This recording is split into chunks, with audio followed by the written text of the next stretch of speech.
PSC chami ni momo se wo mo ede ne nam hɔ nie 101.1 abusuan ya duru mani masase paso ni nyina eye bono afamu hɔ a eno achi doma 100.7 ensempai aja usu be man ne dom wo mo to pete e makodi wafo nyina efa bi Kanesh Urban Radio enam hɔ Kanesh ena SOMPA FM live eno ya YouTube ha ena brochirefo ne de nam no SOMPA FM SOMPA 106.5 FM Accra Woma ewo Facebook nyina nhia yen na momfa nsam no live monchema afoforo nso enya bi www.sompaonline.com ensam ne nyina yewura tabo ate akekere de akwakoto eno na wiabre Leicester Company Limited wono mo ya yasu space no afi kasa natural mineral water womo na din su papa abadwa so time heba Mr. Dr. Tafiri Jedro no ena Endpine Homeopathic Clinic Dr. ADWOA Wadano Chronoma Bohia and a facial signboard. Abusia, onga ma mensa no boafo, e boa wakase enum na e desano. And some everybody abati bi and say. Ya chire maami bi ya CCTV mfonyina beto dwa e kire se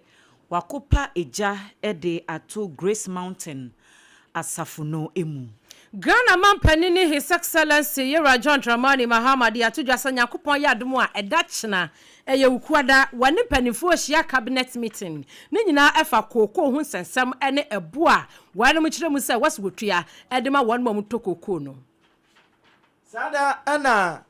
pani waben pa ewo enwoma tworom na ne museum ho ena yewura abamba ben wokokosra no wase ni kwanse ye jaima ne bibia ehunta na owura Jafet ayiku wona epene kwankyerefo a woda no wono nso kasa bi ye be hye dwedie ensemu guta empanyifo de abeto dwase besie ne womo ennim ne enti adwadifo bi areata so se womo de niema boye aba fomu womo entiti so Asante matamo a driver for na fe one mu a wamte swame empatamo wam na omtaya pai wam so wam mpene so ama interchange a aban no eyo peso woteso no wanam ni begri kura Global Perception Index Ghana say eba corruption a ehemfa na yeda awie yede brew Yebekwa ya wasu Eastern sensema hodo ya ebobo ba ye committee ya manyoko NDC womo pa yese womo nyinhwehwemu emfa de ekoso no enne ye hwe anim se womo de womo report no ebekodan panimfo na sa committee no ebra ora baba jama ekohia ye entansa ye de bo no so wagitum so wanyatum emu nsamonam Sana Executive Director Adema Transparency International wono so akasa de afa asem kuro ya ho na Sara ena ensem yebedomu asuko amanyoko no trofo panyine de ato dwase ne tichupa ne dom dodo nse de wo mokasa ne enioma ekono de wo muntwa abato no wo monhyehye ne foforo no wose enyina so papa bi anim Waswani a washe enwuma ene adanse ho ensam so oman mu no nyamfo Kenneth Gilbert Aji wakasa kire mu se wono mu a wamoto bola egu eponim no wo madwuma no eye den adehye wasepe chimponim titru na adwadifo no wo se demolition bi koso wo ti ase abusia ensam no edoso afoforo bi ka ho amanone de Donald Trump US man peni wasan aka ne ho bie munti ensam ahodo efiri ho no banyina no yede beto akase ebo no so de amamu awie wakenkanfo no eye miensa medin ADWOA ASARE ABENA ADEPA Kofi enafi triple A mine ejapia APAM DADAA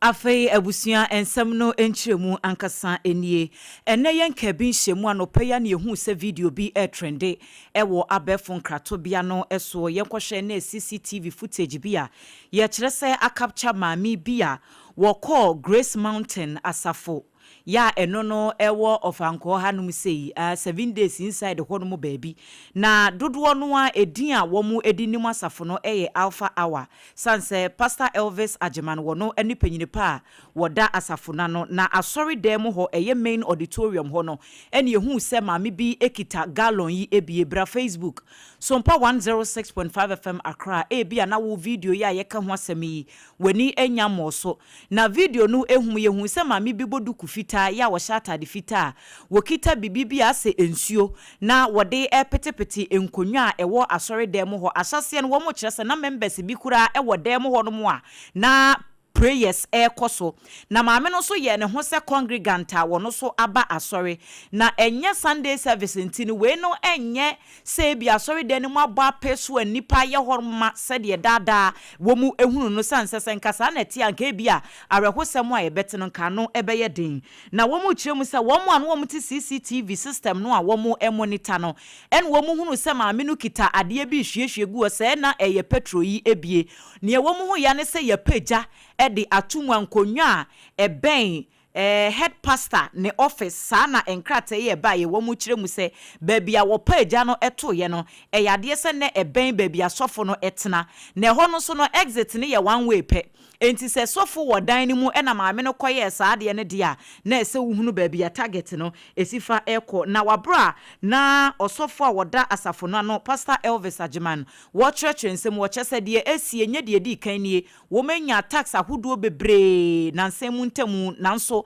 enye no ena ebema adwuma a wo mafa to wo ho so se wo mo ebesom nyame no wo mo bia kwan amani paso anya akwanya ko so ahemam no enye no kora ne de esie yi ena eba besi wo mo kwan yenti ebi. Caught that swift move and informed the security to rush it. Show it to them how swift the lady was. Well, put petrol. Ye bienya mi fia ma nipa be bompa ye nya fa hodi. Obi nso so be shedan. Look at that. I'm serious. Look at that. So please, if you come there today, it may not be open tomorrow. But one thing is, it won't stop us. Devil, it won't stop us. We will fix the place. Prayer will still go. How many times have we not heard people say they heard something and they rush to the auditorium to come and pray? Yes. And last year it was Obi who powered stop people from going near the auditorium, and we prayed the power of God into the auditorium so that the altar will be sanctified. And no man be multi-biguso Obi timi tambo so my dear no dia betos. Ene ya yekoti esesie yi eye Pastor Elvis Ajiman wono na convener Emma Alpha Our Grace Mountain Ministries asafo wono ene panyini pa wodano Krata efri wapani a wono wato nkrafra bankesie mu esum omenyi onanyafo Felix kwachi ofosu na kache aba na mu ana wochire mu se Ghana mampanini His Excellency Yera John Dramani Mahama wase nyankopon ayadomo a edachena eye February biso mene da etoso edu ebaako eyukwada echina ya wane impanimfo ehia emprempren nhyiamudie enti no emergency meeting power strong one hit one ana wonom ekwakwa kwahye ni nyina efa ensemu ene na nenam ene babia wuhu empanimfo anu abisa wo mukokofo asese wo musi twia yeka wo mutoto koko wo musi sai wo musi twia yeka ene edomkuma wo musi sai wo musi twia yeka sansam ne koko ho ka no enumu ana wane empanimfo ehia emergency cabinet meeting yi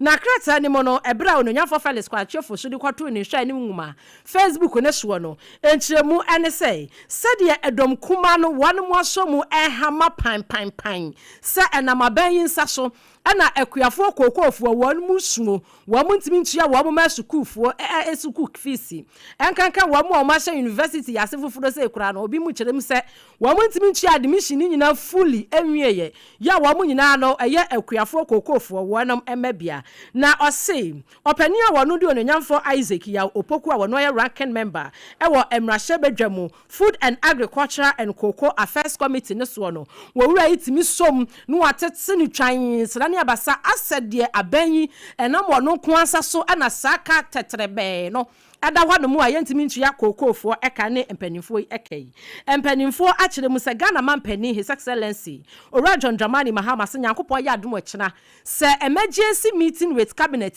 enya ebaso a wadom etna se no mo hwe ekwan a wanu betumi atua akuafo no eka enkankan wanu mo ye license buying companies LBCs no ye betumi atua wo mo ka esanse ye tua wanu mo ka eno no wo mo so betumi atua ekoko akuafo a wo mo abetonton wo mo koko no yebetimi etua wonom ka enti won betake ho no mo ahwe ho ni ye ebio nso wonom ebehwe ekwan a won befa so na eka eda kokko board adwumakuo no kase no wonom so no womo atimi ahwe ne pomesebra papa no mo pe anamo papa bi atu dia fasa ka ne ho na de womo hui wonom ansansa hu bio se de Yesu kan se mozamifo a mozamifo a mo hu wonei akina mo hu won bio no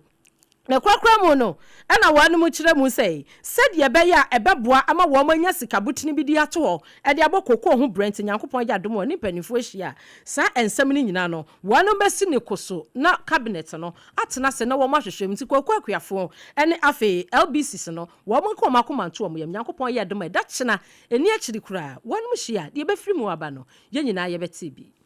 Wamai se ekoba se peniwe onya kasa pe oman ni nyina na akasa esan se woni speaker no wono na oman mra se badwafie oyetene a oda no owura aban suma na Kingsford Babin na wode ne nsra hwe ekokopie wo WEB Dubois ebi kan duboa na boboa no pe na peni bra wono mokọ Pan-Africanist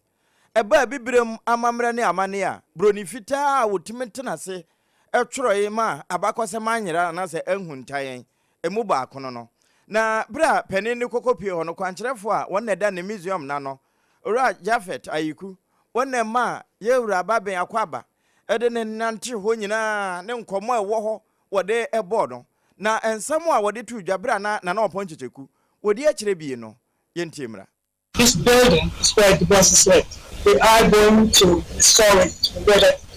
with some modernization. I'm reminded by that of the speaker with some modernization. That project will start around April 1st, and we believe that by the 3rd of February 2027, we are completed and the new restored bungalow will be dedicated. Number two, we are concurrently working on the fundraising effort because the project involves building a new museum that will exhibit the 95-year life of Dr. W. Once we have a new library that will contain all the books, everything you want to know about Du Bois and his fight for human rights, stuff for social justice. That is going to be that. We are also going to have what we call a scholars residence, where scholars, a 15-room scholar residence, where scholars from all over the world are going to come here to study the works of Du Bois. Ani a woti ye owura Jafet Ayiku wono ena ye peni kwankyerefo a woda center na no ena wakasa na yewura aban suma na Kingsford Babin ask what ne de to so. This is the store of knowledge of Africa. This is the beginning of our liberation, and I think that it was for good reason. After our first Prime Minister and first President, Osajefu Dr. Kwame Nkrumah, who understudied him and who worked with him on the Manhattan projects, brought him and Padmore to support Africa to liberate itself. And so this is the beginning. And I think that the investment that we put inside here is measureless. It's a lot that we have to do, support this initiative, make sure that it becomes a blessing for all of us. Don't know history, you will never be wise. I want to repeat this. If you don't know history, you will never be wise. Penny, ye can history abakwasem, watchro papa. Na wono we broni feature Massachusetts e hwane ye wo no SOMPA FM na nso eba abibire mabakosem ne yamamre ne yamane a wamfa hunta kura na ene se wodane to ye nyina no ne ngoma hodo a watworo na wo mo abo ne boade ahye wo be se dankurukuruwam ne no na yewura baben se ebe hia pa se wo mbeto so na afi wo be siesie wo amana ye akono na ye kabehye na se ko se wunni mabakosem a e den pa se de wo so wunya ansa wi asakura watumi atena no wunne yetoa ensem no eso na nsem ntemu aban ede betu dwase eniema boa kofom eni inflation yi na wo mu kire mu se aba fom kura afei fango boy atete so asentuade ye chese nipa doruo no a ehunu se eniema ekoye ewo omayi emune no ena ganafo bi kire se saade nkrata so ne ehunu no mpempi ukọ amansan dwa so anase wukọ ye dwa ahoduo emu a wo hunu saade ni bi ewo ho yatete saa nneɛma nyinaa so wɔn ton cement wɔn ton makontos genne enioma spare parts ne keka wɔn nyinaa ɛboɔ no da so gyina baabi gyina na nsɛm ntem aboso kanfo yi ɛde betu dwase wɔn kora wɔn atete wɔn nneɛma so ne no na Ghana fo bi ebisa adwadifo enkabomuku eye guta se si asan na nneɛma ɛkɔ president a wɔda ekuo na no Yorua Clement Boateng wɔno ennenne nsɛmtwɛfo di nkɔmɔ no wɔkyerɛ mu ɛsɛ wɔno ɛne wɔn wa pii sanse adwadifo no wɔn ne wɔn akasa ama ebinom ate wɔn nneɛma nso ebinom so abo wɔn tu Brazil aka wɔn yam kota sɛ wɔn de nneɛma no ɛnya ade a wɔn bɛto so ne wɔn ate so kyena na nea wɔkyerɛ mu nyinaa ne sɛ wo ye dwadini ne ate nneɛma bo so na wo se wo nte wo de so a ɛyɛ wankasa wasɛm a sanse nneɛma na nya wonko a sɛ ntosi a enya wonko a na ato ntosi enti obi bɛte ne de so ne yɛbɛtɔ no ntentententente obo nso obo hɔ no ma ne mfa so kakra bi enso nneɛma wo bɛtɔn at the end of the day no wo a wo twɛn agye mfa so bum ɛwɔ ade ba akotɔn so no enko wiase na wo de na akɔka hɔ no mu a obi ama mebisa ho asɛm ɛba ne san so na ɛyɛ nneɛma a etimi sɛma ne yɛ yi a wo dwadini no ɛna obeboka. People have made up their mind that they will not reduce their prices. But, I pity for those people because the market that we are in is a very competitive market. Business that we do, we use facilities in doing the business. And businesses thrives on turnover. If you sit behind your goods and you say you will not reduce it for the consumer to also enjoy some benefit, you do so at your own expense. Your neighbor will sell fast and then bring in more goods to make the turnover he wants. And his business, will thrive. And then you will sit beside your goods and will not make any sales. So I can tell you for a fact that generally prices have gone down, and that is why inflation also seems to be going down.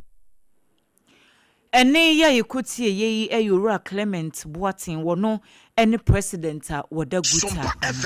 wo asante emantamu ye nyina ye nim se abandada no eyade se wo soame wo ye interchange de ama adehye a one more sunset na go through no na no aden papa enya asam to a na numu no wase wo ye 40 interchange de ama mo ye nyina ye nim se amfon na aban no guye ema aban foforo ebai egusu a eda ho adehye simfuturo ku wonom ensuo to a hey awiabo a hey na one more so agu aban so saa se twani fa be hwe wonom omu se anya wa aban so de na so ni nyina mu no obi ye no abeto aso na wa complete ni nyina yo man no esika na yei ana empanimfo ekasa kire mu se womanya nentiye se Ghana mampani His Excellency John Dramani Mahama ne NDC amanyuko empanimfo ase 40 no ahwa wanu monya ne 40 one band treaty ana adehye a wanu mutwi ahyen ene wanu a wo mo fa sa kwantempo ne so wo mo so wo mo ntiase ne wo mo ntiase kyena eye 40 ene ye de ama wonu mo penesa nti aban no obae no ohwe bi a na hoden no a na se tre no mo betimi aya nya de besan se tre no onyi ene ye kan traffic asem no edumre bi a end drivers ne ka ho because mezi a ye kan special fitter for obi etimi ne shop ho but main road go no anaka esi no ye ho aju emoa ye drivers to driver nipa ba ko pepinti no abroko traffic instead of saying ka ogina ye kura no a ka space beda ho a obi betimi no ogina ho oba aben a obedi watem se kumase swami ankasa eye kumase mfinfini ntini se train kura ba eyaja traffic no koso aye adwuma dem se ko fele ne dia ene eye kumase vivi ka se den kura status ko ba obi a ho ben ya no entino adehye na dwenkyere na wan mu akyere no mpanisa adwenkyere de ete se hwene wobi sasa ne yamutimi nya fo ne kura na mo ye ne tere a be fansa bi nsa tere ne de ne nka fanyinam sanka wanya kura ensem yensem twere ni ba wa bedu ene to som yen abusua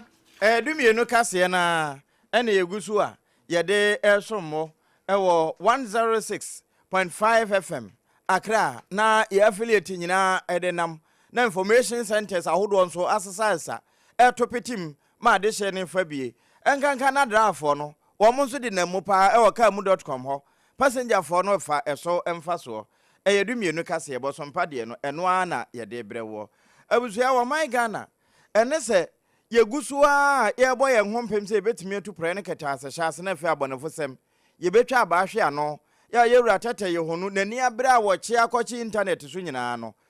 eno eboama se ye ka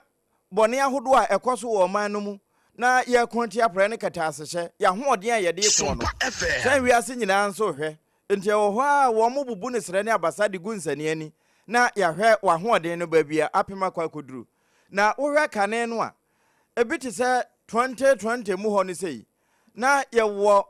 efiri 42 hɔ eba 24 say 42 na sesei ya hurukɔ a ya kwa akɔtɔ so 43 na saa 43 2025 de na ema ye hurukɔ kɔtɔ hɔ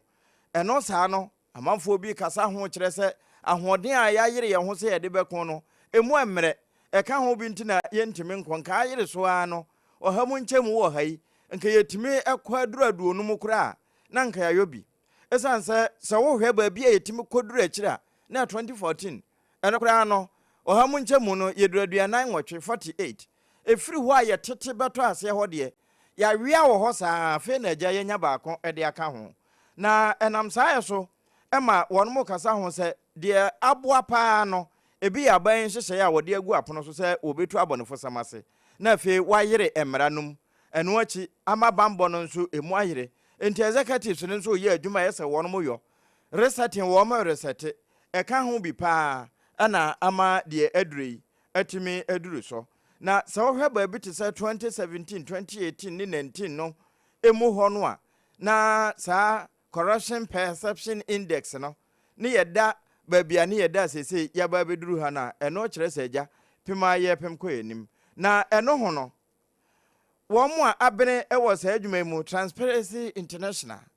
Ghana wɔn mo sei enim ho asɛm paa na wɔn mo nso netimi tena se ehwe petetakram ehunu adekoro poten yegyina so ntia yetimi huru duru baabia yɛduru no na wɔn mo nso enetimi hunu ne sɛbi yɛkɔ ho a ɛma yɛte ɛkɔde da akyire hɔ abere bia ya wɔn mo tu yɛn hofo enti sɛ yedi wɔn mo nhyehyɛ no so a obo sɛ kwa yɛkɔ yɛnim na bere kɔ anim no yɛbɛhwɛ asɛ yɛbenya yɛwura Michael Boadi wɔno sɛ wɔyɛ fundraising manager edema Transparency International Ghana ne yɛbusa wɔn mo sɛ sɛdeɛ yakɔ akɔduru no ɛno yɛ mmɔdembo bi a yabɔ ana nyame na dom yɛn ana sɛ ebi ana ɛyɛ wɔ ma foforo bi so mmoa nanso ne nyina mu no sɛdeɛ mu nsɛm teɛ kaseɛ no a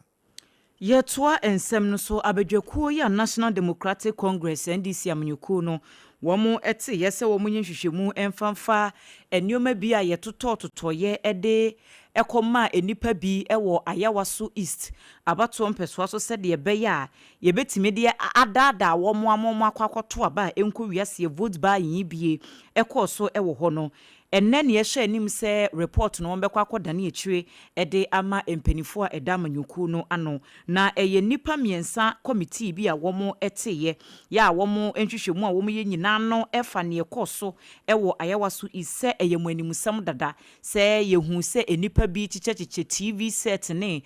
fridges ne nneɛma ahodoɔ bebree na wɔn mu kyerɛ mu sɛ asɛm yi baayɛ no ɛwɔ mu sɛ nipa baako a no wɔdi mu ntintima ɛyɛ owura baba jama yɛ a wɔgya ne dibrɛ ɛto hɔ no mo sɛ Nigerian High Commissioner ana ambassador na wɔde ɛba bɛ contest yɛ ɛwɔ mpɛsoa no ɛsoɔ no ɛwɔ mu sɛ ne di ba mu ɛnso opanyina babɔnten ba bɛyi ne ho ano akeka nsɛm ahodoɔ bebree sɛ wɔno deɛ ɛnyɛ sɛ deɛ nkrɔfoɔ tenetene wɔn nsa ɛwɔ no so no saa ɛna ɛteɛ na committee na wɔn te yɛ nipa baako a wɔda soɔ ɛyɛ owura inu safuseini wɔne nsɛntwerɛfoɔ akasa no wɔse abadwakuo no wɔn adwuma soronko a yɛde hyɛ wɔn nsa no na ɛyɛ fact finding sɛ wɔn bɛhwɛ no korɛ yɛ a ɛwɔ asɛm no mu na wɔn tena aseɛ nso no wɔn a engage amanyukuo no mpanimfoɔ bi afei wɔn a wɔn kɔhwɛ abatoɔ no so ɛwɔ grounds hɔ no wɔn ne wɔn akasa enti wɔn gye di sɛ nea wɔn de agu apono so nyina no ebetumi aboa ama amanyukuo NDC wɔn atimi asi gyinaeɛ a wɔn bɛsie ɛde afa nsɛm ho yɛntie no. A fact-finding committee, and so we are gathering evidence. And to gather evidence, we must speak to all persons who were connected with the Ayawaso East constituency election. And so we're speaking to the party representatives who supervise the elections. We're speaking to the candidates. We're speaking to some constituency executives. We're speaking to regional executives. Recommendations, and it's a committee of FEC, so we'll make recommendations to FEC. Ene ya ekotie sese ye panyini baako a woda nipa miensa bedweku a yeteye se wo munye hwehwemu emfamfa Ayawaso East primaries ya ekoso no ehu owura Enusa Fuseni. Abusia wasansam krona mu no ana wapani enam so ama yate basa agina tukwe ama wanam etenase wanam etoto na no eye onwanyamfo Mohammed Baba Jama Ahmed na dwumadie nase no wo wie bibia ene wode krata ebai na de osie ni wasesa eye agina ya mpanimfo wandi si amanyokom wa mutuye na wanam te basa agina tukuo ese yankwato so toto na no na de wanam susu se ebinim se eye vote buying no wo ye bie anam se nam nsa so ema ete atese ewo one primacy a wanam eye yenumu no yantoto na no ne yanhwese aso eye no kra wagitum wase aboa ne pa ama watimi agina yie ewo sede wonu wo kire mu se wo ye innocence na kire se wanye vote buying bia na mom wono ne de a wo ye no eye de bia ya wota eye ewo ne mpesua no eso enti wase aboa no ama watimi adikra ne stance yie wasa ensemnem ebiew ena onyanfa Baba Jama akire mu essay said ye watumi a contest for MP parliamentary primaries wasa constituency no wase we ka ho makomako miensa eni na de etosu mienu ye no no eya afimpi mienu ene aduonu ena 2024 de ne de wase eka ato ne bro nanka opani a wono owini ya wo beye wanum na hyebedwane enei wani ho biem na namso ema by election eba so a wanum suspect se why vote buy no eyo onyanfo Mahama Ture no wase eka be se ema baako be se aduonu ne akire bi pe wo hwemu a woso wono wanya 309 votes 2024 one primaries ya one ye no wanya 309 ena owura Ture enso enya 452 na chesenka kakakra bi enti wose se nei se nyankopon ya dom no watimi awini ne hands down na se ne adehye ni bi ka se eye vote buying ti ena oye no ade awini a wose wono no wagitumu a enye yiye na wohwemu a se de ayawaso East abato mpeso waso woboa ama democracy kabima min kabi etimi yi adwuma enkankan NDC amanyoko ni no enye nei ena sebio wo befa sebu akwan bi so ade ekuo ni democracy no etintim fom anasa wodi anu atechem entini sede eba ye no bibia akoyie na mom woda empanimfo a wanam etenase de wo che eye meeting no anasa wo che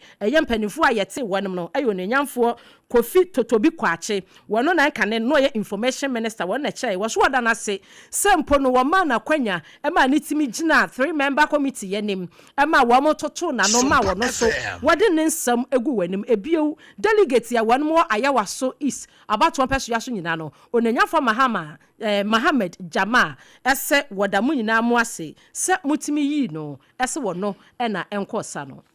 se di no ena China for no bono ko fai totobai kwachai ya to akase no so na yedaso a egina mu ewo sa vote buying emu na no so ayawaso aba no eno a ne de yede aye ensana ho a yedanda no Transparency International de otua wo ma no say executive director ma Mary Ada won na ekase sa de na ekoso no de wo kan ene se empanimfo asese wo mo ayese wo mo tena so na wa ye mu nhwehwemu no adwen papa ne asempa na wo mo de aba abonten ente sa na wo mo so jejaye a na se Ghana ya bato no edinanimu twitwitwi fom eno achi gidi a adasawo ewo abato komisem na no nso ni nyina epepa na sansem ya wo kan ye no ye fa bi. We believe that going forward, there are various levels at which this can be dealt with. Number one is posturing. Posturing in the sense that if accountability is being demanded from the appointing authority, then it should serve as a deterrent to all those who want to be complicit in this activity to ensure that they do not do so. Number two is the role of the political parties. The political parties are those who are at the forefront, are those who are able to then determine who becomes a candidate. Ma'am Mary Ada, one year executive director, Edma Transparency International, Baby Ayura Michael, Body, where fundraising manager, Edma Wonomno. Yedasoa was sa ensem no emu trofo abedi etwe ema NDC ameko no eye Owura Mustafa Gbandi wodi atu dwa se ensem adom dodo e wo mai emrase bedwam womo ka se be ya abato no womu ntwam na womo enhye ne foforo ensan konkoto no wo se nyina so papa bia enim anyade enso a ebetimi aboa e wo kwan bia eso na wo kiremu ese ansa na womo ebekwa akoto aba ne kura no womo ebinumu nyane ntie se eye emrase bedwafo ni bia womo ka NDC amnyoku dom dodo no ehunu womo eko Hajia Amina Adam eye oyere Emma Mrase bedwani a wato na no wonsie do womo eko sra no ewo ni fie a day before election no enti omo kwa ka say sa MPs na womo eko no so womo support wa womo wo ede maame no en womo ede koye nti ye beka say no so no maame no fa kwan bi so say wo be defe enkrofo bi ama wo ma baba pe na asem no so makwa akoto bi ana wo maka bi ede ama no ana nti wo say obi a wo kwan a wo fa so esho ni support ede ema ni candidate na wo say enye sa agina ye a majority no wo mu siki no eno na besesa committee ya yate se wo munye hwehwemu fanfansem no ho no wo mo amane bi a wo mo de ba se ne dom dodo no eka ninti no se bi na mo bi ese committee no wo mutuo no enye de beboa manyoku NDC ane ye se majority na kase ye ntwam nti no wo mo se wo behwe se committee na adwuma ye de ahye wo nsa no wo be ne pepepe.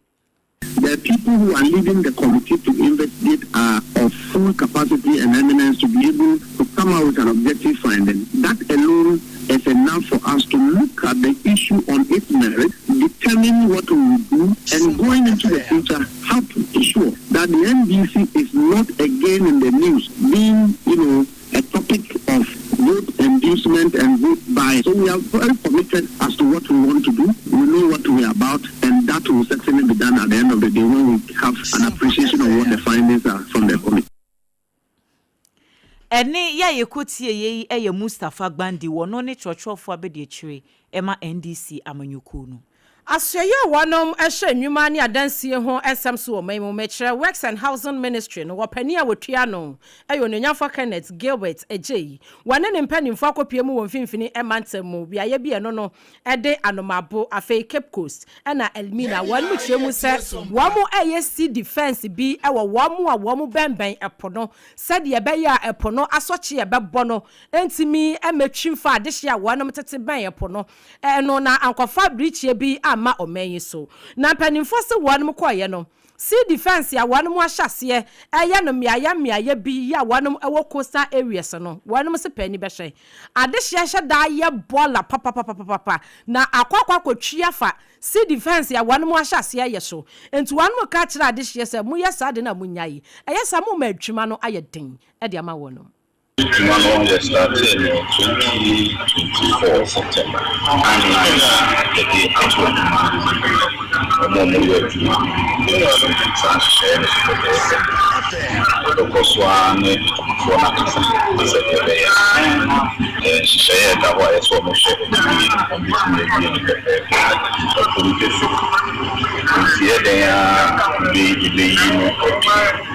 but that is not so special. So baby, I'm going to declare on the senior officers. The best successful now, yet, yes, we are known for officers. So, female, I want to do but the insurance then insurance between anybody. Almost a son drive, big drive when you are from that's not our baby, I've been a movie so about the best and some even now buying a Enti no wo ni aban no mesomani aban no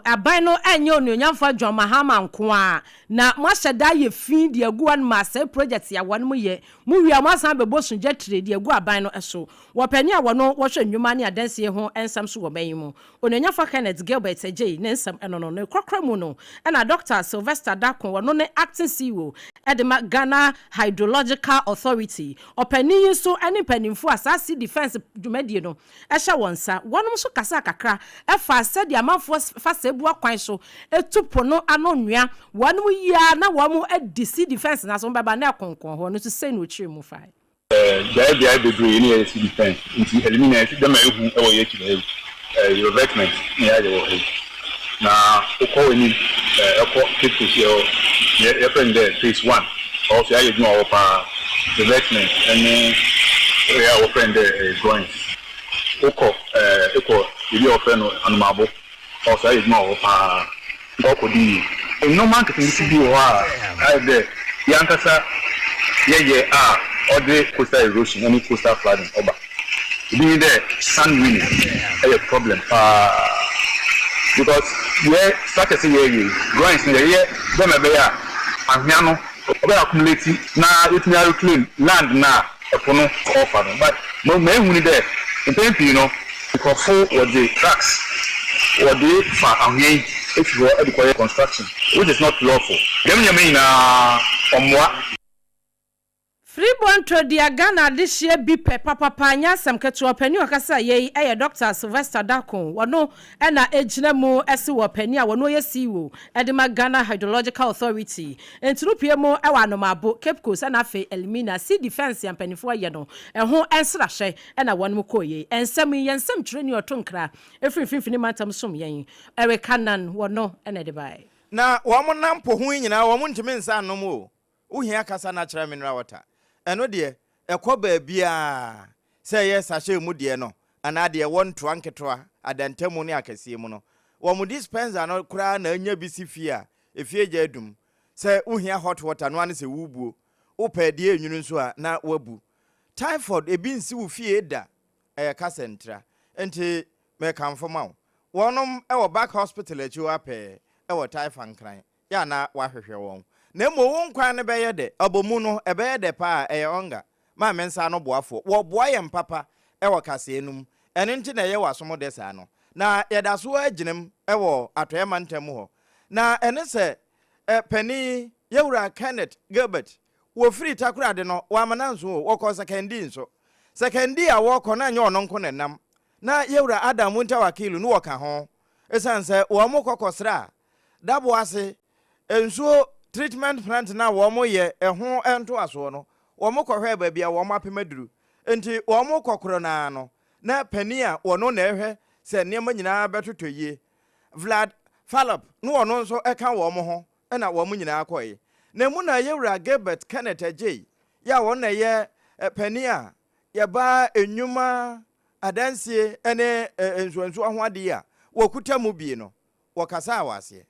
We have been the secondary ADWOA water projects, of which so far what I saw, everything is going on well there. Currently, they are not behind schedule as such. There's some few challenges that as government we're trying to resolve it for them so that the project can be completed in the next few months, hopefully by May. So far what I've seen is good. So I want to assure the good people of secondary ADWOA that very soon their water will be flowing. But government is doing all that it can to ensure that they get water flowing through their taps. Wano ena Minister for Works, Housing and Water Resources, Yewura Kenneth Gilbert Ajay. Wano ena kasa yi. SOMPA 106.5 FM Accra so enye yeto aprem to kase bono eso Sheikh Zakaria Ibrahim ene Doma Central Municipal Chief Imam na wodi ofre akwa mankran tichu ene yenuanom enkramufo se wo momfa wo ho enhye nkomo a ebeboa wo man no enkanko ne yefre no National Development Discussions no se wo betwe wo ho asi nchen se wo mo de ekoso wo mamu enfa wo ho no de enya de se ebetimi aboa akra wodi nsem we nyina etudwa na Ramadan conference ya wo de hye so ewo amasu eno no eye empotemu bi a ewo Doma Central Mansino emu ewo bono mantemu apomodi adwuma se regine asore by asore angramo ya to so sei mo sua mu ya hye na asore ya to so sei ebuntu adwuma e ko aman no ya hye na asore ya mo ya to so sei na onjeni sallallahu alaihi wasallam jere sei what you grow who abusiam what your mind who community bia na ye ade a go o mind go abusiam go community na utit na that just say who ye muslim ni papa o ba bia wo. Sheikh Zakaria Ibrahim ena eye Doma Central Municipal no Chief Imam ena yete ne ken wachi bono mantem so afo no nyamfo Joseph Adae Akwaboa Esquire eno no wono so akyere mu ese NDC amanyoko no ene party e wo Ghana ha womo ede enhyehyɛ ye beboa enkramosom ene womo enkanko aba wose nansemu ha agya kwantuo ya womo koi sika na womo tua ansan wenya saa akwanya no womo ahye atete saa sika no nyina so nema bebre ena enam kwan mu nso a eba Ghana abakɔsɛmu a abaya ɔba ɔne nkramofoɔ ɛyɛ adwuma kɛse paa ɛyɛ NDC aban yɛhwɛ nneɛma bebree yɛnuanom nkramofoɔ ɛnya ɛwɔ ɔman Ghana wemu a bebree na yɛ NDC aban ɛna de maa wɔ. Eni a wote yei eye bono mantem so afo no nyamfo Joseph Adae Akwaboa Esquire ne krakru ewo dwumedi ase no na oba ahema ya wono so ewo amasu honom ono kro ya ye ankobia ahema ewo Doma Traditional Council na ya akokɔ sechiwa ya wotoso miensa wono so kopie mu ewo enhyiamudie no ase na nensem a wode tu dwa ene se ehumafia eye ade bi a etimi ebo a oman bia enkanko enti Muslim community no esesa wo mo hye na wo mo boa ma wo mo afei na wo mo eba so ye so o masene ehumafia kwan so se de be ya wo betimi enya ntete pa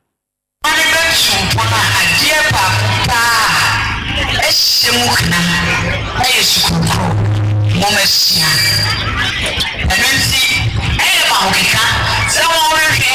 na wa bibi yesi wani so na wa mu se ampama ye bibi e dia bo mane no ma fa twedi bi ase momesia na mi ko isra na ye pedi yeti na ye mam e ye nenti ekalan sawa fa ngijwa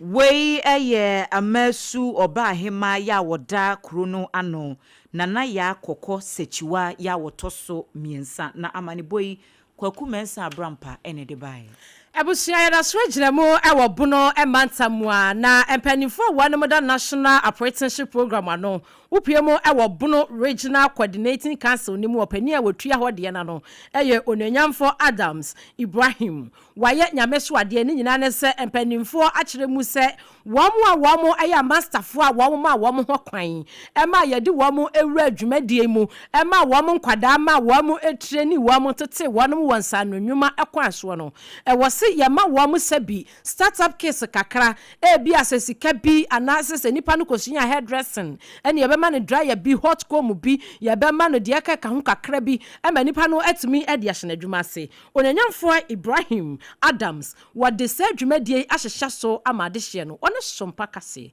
akasa Abasabode enam de bema apprentices no ne masters no isan se yumadie isasalase John Dramani Mahama ADEPA ye no yese obeso mbofra na san kakra ne nyankopon adom omo machines ya omo liba besua no do eye trade areas ne nyina ntimi amade et oba ye doma central ha ye mansini we mu a hairdressers for no ensa ka omo niema a ebi wo kwan so so a eye omo ye makeups artists na plumbers carpenters omo so niema na nkwan so a enche beba ababeka ho na tailor for na obetifi a obeka se adenti a niema no achesa na nyina no meka se nyi die mu na nyamya yi kwan atuma ene ya babecha mo ba de yesre ne se yemua bi mu nso ofi a omoka parotin face no ntisa parotin na omoka ho ye sure omo nso bo se enche omo nso ye be on board omotu our system se de be ya omo nso so omo ya odi bia ewo mo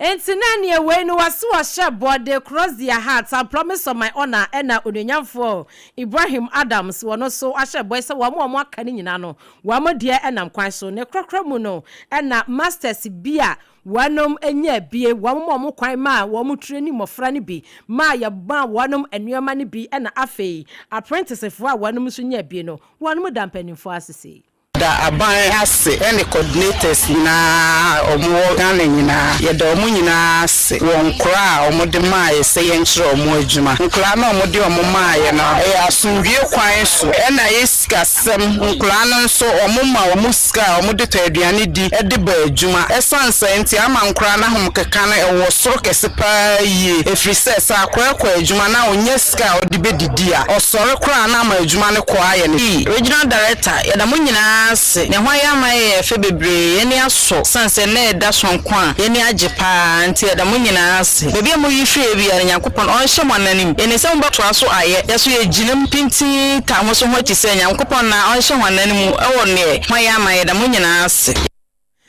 enti no buno emantamu wanu mu awamosha national apprenticeship program no dwumadie no eso no wonpanimfo na edi dwumason niam panimfo de koye no wanum ache ama won manya wom de man so was is in the pipeline na je say enam kwan so a ebeba ensem training kwaku mesa brampa na tufle buno e de somiye ndi abonofo he be da ase he na asantefo he so beni abere pa ndi abusuama yenwura asante mampon na ehona woma wasokore mampon woma ni abere titru ene sepeti mpom woma ni brabere nyina ne se womu dwa womu die babia wofa wano aduane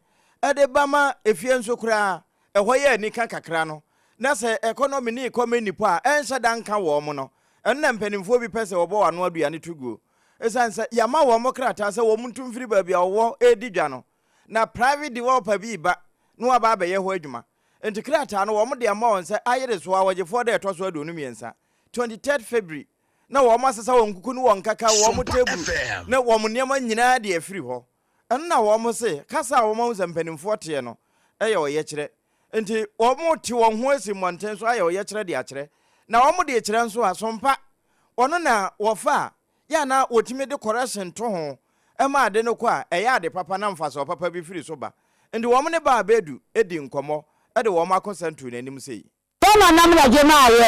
anya tinyane sipaye ma tiafiano wesi yema wodemu ha no hima ne ko yare o fiese ni obi wa miname masina na eti obi obi afese o ba sa ode be de tiafian se yemi ya namu na top o ni ofa tete gbogbo bi to ya baby ni ya ye patina atoya ni anabu mi takasa wa ru be bi ya ye ni sabu wan baba fo mi e betumi aje na ma wo MC na wo de na ba no wo ko ji ni no wani wase ama na sami atuatia yo fi enye ya bi fi ebetumi kaka wo ba tena so awie ya enti egwo to jobu fa ya ba ni obo tu sisia sire number ko ni bebi ambako bebi amto ko na hata ya sire no anu amba ye mani fo mo contract na waye ya sire no enti si ya watu dum fo so ko ifo na ko diga mi sire wanka no amra yo ba ni ba be sama dia ya so bo se me sire ni so dia dia eno adwadifo a wom wo support impom na wom ne ba abedu edi nkomoi na ne se wom bo nkomo na assembly no asokore mampa municipal assembly afrese wom mra na wom ntena pono ho eni nkomo na no nso ya so de da fom ne ebe pie firi mu aba bia no sompa kase no eno ana ye bebo so ede amawo abusua awiei se ototo ani wo fie ho table no so munsefum na malaria dro time herbal mixture ebi ni hope ene wala ke ade wo fie sese yatempo anu yete anwam ye mfikyire enwura efufuo ene ye wo adwade nko a ye dwade nsuo na adwade ka etene koedie abusua ntonton no wombe paida eno se hunti ene ahia malaria dro time herbal mixture de Dr. Tafri Jayo oba part time no honam ye wadro usore na ye mo ne nso pensi nyina ye o ya uhia time herbal mixture wonu mato ntimi nidi wose aduane de nanum a wote ne sanete time ne beboawo eno sa no banche kura de wonu mate ne se dabekọ we ya ye kan wo mo de herbal mixture ka ho immune booster na no de masua hunu se ma no pepa ade bia ma penso de abusua ya na eye enti we ya be ma fa ho bata na eno sa no 0244 417 669 eno ye time for ahoma Endpoint Homeopathic Clinic eka yen ho awie ena kase no eduru waboboa no wo tie bie e wo Sabatu Tripoli wo se ginyame obo aboboa no pe eno no wo ma wo kro no mabo hia nyina mamo nhamo ho mankran monko ho kuma se asante mantem momfo mo ni kire ho nkogya yaresa papa ebio se wo ankrade a ya boss infertility awo no matena ho a ema munsusu mfa nante ma ya honhono bibi mamo abra endpoint wo che makwa be ma wa yemre wo mpam akọ na akogya hodene na okosina ni ma osi mema nyina na mu ebia na de ani ye ntini mu haw ana brebo ne sa no mu a endpoint ene betimi ayende na mawo 0244867068 wo ma homa share signboard e nkran eho na wo mubutu ebo adwuma so no e de asoma dasa wada amanti abusua ya na ye homra ye nya ba ya tiawa ye de amana ne de no e ba begu kase no ebrim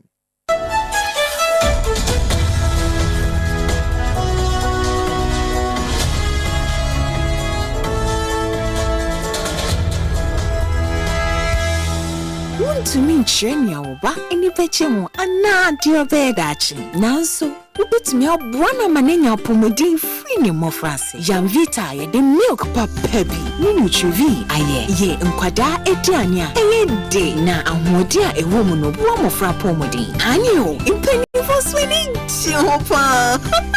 mawobano apomodin free ne mofrase Jamvita gumo do baby Jamvita, a delicious way to grow. FDA, Aji, a Jodi, Yunkatoyatum. Endpoint Homeopathy Clinic. Ghana had the OBN says a prostate. Na baby, omutibi screening. Emma Huni, Etuasia. Na a Endpoint Homeopathy Clinic. And say a kidney, a liver problem. Wofa baby and Ajo. Na the friend of premature ejaculation. No, bear maybe a one would offer Quaquasia. As a wood dinner huagro. As a watonte. Any ebra Endpoint Homeopathy Clinic. Na yamuao. A man mema mo power. A Endpoint Homeopathy Clinic. Wamu de mufua. Yari bia infections bi na wo ho anase bia wo hwa wo fa ba bi na adwodwo kidney problem prostate de Endpoint Homeopathy Clinic kuma se ubehu Endpoint Homeopathy Clinic e wo konoma boy hia e na Accra hanso so de wo mu gina mu ankasa e wo Spinters bebre friend share signboard no huduro na ubusasa wo pe Endpoint Homeopathy Clinic obia e be kire for Endpoint e wo 0244867068 and 0274234321 Endpoint Homeopathy Clinic wamu de mufua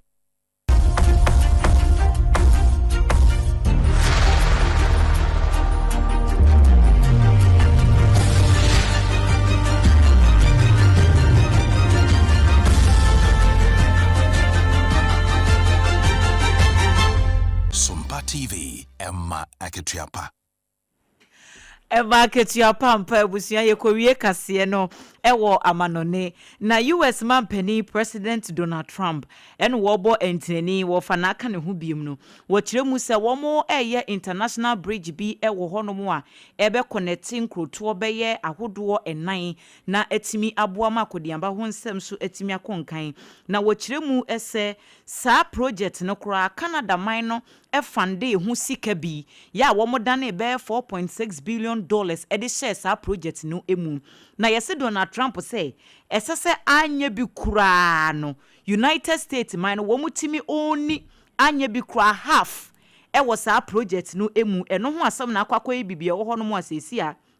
wose womo ene empenifo kura edidi enkomo esanse sa nkroto ahodo nan ya bridge ba be connect womo yi yesi ebinumo aye wo madwene say womo en supply alcoholic beverages emfa ma US minor enti sa mon supply nsa na ma de ne bridge no munya so mfa so enti eho asem nyina na mabɔ ne tofa ede amamu no na social media eso na US mampani eko posti ye wose sa project ne kra no womo ayekeka kwa animu a enche wo mbewie na womo aye grand opening ede ama project no ba Facebook a eno na ye de mfonyin ne bi egu ho no na wo hwe no na wose opening no wa hwe maso Donald Trump ne ka kopem say my US be fully compensated ewo de wo mo hwehwe ewo saa nkroto ahodo no ehono enti de free US minus mu eba ene adane akire no so na ye gina na ye de ensem ahodo a ye boaboa no awie yi ede be so mo seprem to breka se ebo no ye de ni nyina esi hanom sei ede amamo CCTV mfonyini bi epie ye ese maami bi akwa akotwa eja ede ato Grace Mountain asafunu emu eye Alpha Hour said ye dodo no a enim na sore kese no eho asem ye se maame no ya che no sara nso ena ewie yi wote se guta adwadifo se wɔn a yɛtetete nneɛma so a wɔn mpɛ sɛ wɔn bɛte wɔn deɛ so no wɔn nneɛma bɛsɛe akadan mu na afoforo bi ɛka ho ɛna awie yi yɛde ɛbɛsom mu Midin ede ADWOA ASARE mene. Abena Bedu Adepa Kofi enafi. Triple A man. Ejapia APAM DADAA. Ebusua yeko na dwumadi aka no. Atoa wo so.